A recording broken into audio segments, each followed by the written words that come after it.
today I'm going to discuss my top 10 tips for growing long, healthy, beautiful hair. I'm just going to give you a sneak peek of each of these tips, all 10, and then I'm going to be posting videos later breaking these down into their own little series. So don't worry, I'll go really into depth about each of these tips in videos to come. I just want to give you the top 10 reasons that I have today. So number 1 on my list is vitamins.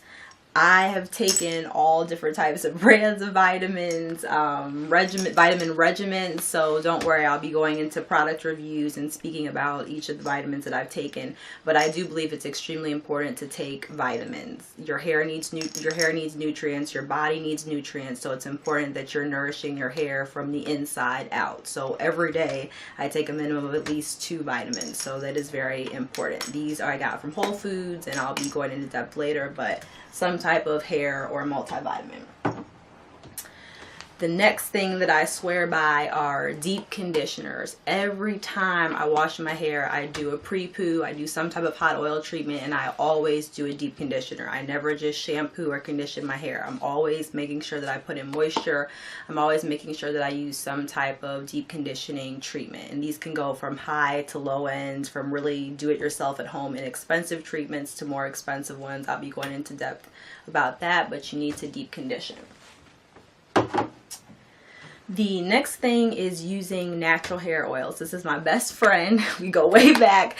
Organic virgin coconut oil. I'll be talking more about each of the oils, but it is so important. I wish I started YouTube a long time ago so I could have showed you guys all the things that I threw away. Basically a whole trash bag full of products that I threw away because the products are deceptive. They say they're coconut oil, but they're not. You read the ingredient list and the last ingredient is coconut oil. Or you go on Target and something says carrot oil and it has basically petroleum in it, or it has mineral oil. It's not what it says that it is. So you have to be committed to thinking critically about products, reading the label, reading what's in them.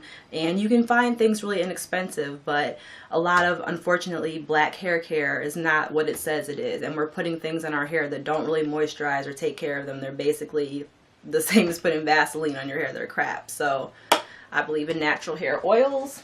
Keep the hair moisturized. The fourth thing is taking care of your hair at night. I always wrap my hair. I'm a very rough, wild sleeper, so I normally have to put 2 silk scarves on, and I'll show you guys how I do that. So I normally wrap my hair up at night. I put on a silk scarf one way and a silk scarf the other way. I get these really inexpensive at vintage thrift stores, $2-3. And I also have a satin pillowcase. I believe in having a satin. Cotton is the devil. You do not want your hair on cotton. The friction of it really promotes breakage. It really is drying to your hair when you think about using cotton washcloths or towels to dry off. It absorbs moisture, and so when you sleep with a satin pillowcase, when you sleep with silk, it allows your hair to keep the moisture and also to stay smooth and not break off. So I always wrap my hair at night. In fact, as soon as I get home from work or I'm done for the day, my hair is wrapped in the house. So wrapping hair. The next thing is trying to use minimum heat. In this video and for the next few videos, my hair is straight right now. I really only straighten my hair every 3 weeks or so. And I don't put heat on my hair in between my washes. So I really try to keep my heat to a minimum. I do wear my hair natural and curly sometimes. I will be showing you guys that, the regimen and the products that I use, but really you cannot put heat on your hair every day. You cannot put heat on your edges every day. You just can't use heat that frequently. So trying to keep your heat to a minimum. The next thing, and I know this will be controversial, and these are things, I'm not an expert, I'm not a licensed cosmetologist, these are things that work for me. So there are a lot of YouTubers out there that have relaxers. There's a lot of YouTubers out there that have texturizers that are able to grow long hair. In my personal journey, and for me, relaxers were something I didn't need and something that unfortunately led to me having hair loss. I've had every color hair under the sun: red, brown, bleach blonde, highlights. I mean, the Keisha Cole blonde hair. And almost all my friends, people that I talk to, say when they get color, it causes their hair to break off. It's very difficult to maintain and to keep while having long, healthy hair. So I made the commitment to, my last relaxer was 5-6 years ago. I don't have any relaxer in my hair anymore. and I don't have any artificial color. A lot of people like for their hair to look as dark black as possible, and so they resort to using over-the-counter black hair dyes. I don't do that anymore either. So I use Lush's brand of henna. It has a henna and indigo mixture, which doesn't create the red tint, it creates black. And I'll be making a video on that as well, but I use natural, basically henna and indigo to naturally dye my hair. So I don't use any relaxers, don't use any unnatural hair dyes. The next step is protective styles, and this is also a very controversial topic. For 2 years I wore my hair in sew-ins. I wore hair extensions, and that's how I basically got a good starter length that I was comfortable with for me to start wearing my hair out. So for me, that was my kind of go-to protective style. But whether yours are buns, whether yours are braids, whether it's twist outs, twists, whatever it is, have some type of protective style in which your hair is able to relax and rest and not be constantly manipulated or constantly exposed to heat. The next one is going to be sectioning.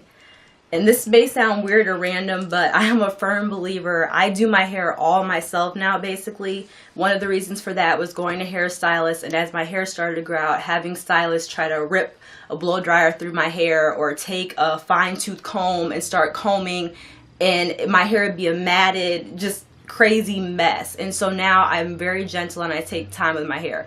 I section it off. I swear by these clips. You can get these at the beauty supply, wherever, really cheap, and make a lot of sections, blow dry each section out.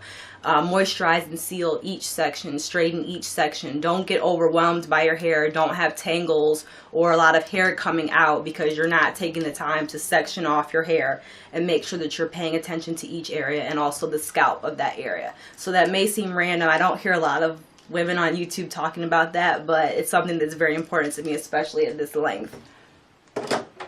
The next step has to do with trimming. I do all my trimming myself now. I use the search and destroy and dusting method. I'll be talking about that as well. But making sure you have something in your regimen that has to do with dealing with those split ends, because the hair will continue to split up the shaft if you do not take care of the split ends at the bottom. But at the same time, you have to understand that your hair only can grow from the root. That's where it's growing from. So making sure you're taking care of that, and making sure you're taking care of this hair on the end that's been with you for sometimes years and is possibly gone through a lot and needs to be trimmed. And the last step has to do with water inside and outside. Making sure you drink a lot of water daily, making sure you're clean and healthy on the inside. But also, living in DC, the water here is really hard and really harsh. So you want to make sure, if you're living in a city or you're living in an urban environment where the water isn't high quality, or you often don't drink the tap water, a lot of times it can break down your hair as well. So you can go to Home Depot and get a shower head that will kind of purify and filter the water, just like a Brita water pitcher does for your drinking water. And that's going to take out a lot of the harsh minerals and chemicals and make sure you're using high quality purified water on your hair like they would at a hair salon. It's very important, if you do your hair at home, that you have that type of water filter so that you're getting salon quality water that's going over your hair to nourish it, because water is the #1 thing that moisturizes and nourishes your hair. So those are my top 10 tips, and stay tuned please for the future series on breaking down each of these further. Take care.